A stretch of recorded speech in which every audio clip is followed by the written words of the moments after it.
పెళ్లికొడుకో పెళ్లికూతురో ఊరేగింపుగా వస్తున్నప్పుడు మిద్దెల మీద నుంచి పూలు రంగు కాగితాలు చల్లడం అన్నది కామనే. సంగీత నృత్య కార్యక్రమాలు జరిగే సమయంలో వారి ప్రతిభకు మెచ్చి కరెన్సీ నోట్లు చల్లడం కూడా కాస్తంత కామనే.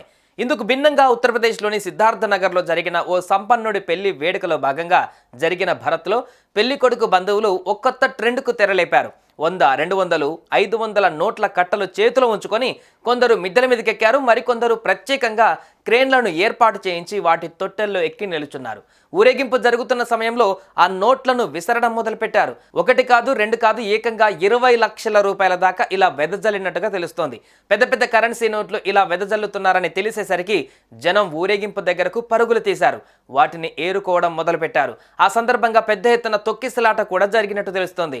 మొత్తానికి సోషల్ మీడియాలో ఈ దృశ్యాలను చూసిన పోలీసులు నిర్ఘాంతపోయారు. క్షణం ఆలస్యం చేయకుండా ఆ పెళ్లి నిర్వాహకుల మీద పబ్లిక్ న్యూసెన్స్ కేసు పెట్టారు. డబ్బులు వెదజల్లడంతో పేదలకు మంచి జరిగిందిగా, దీనికి కేసెందుకు అని వెడ్డింగ్ పార్టీ అంటే ఆ సమయంలో ఏదన్నా జరగరానిది జరిగితే ఏం కావాలంటూ పోలీసులు అంటున్నారు. మొత్తానికైతే ఈ ఘటన మీద ఎంక్వైరీ నడుస్తోంది.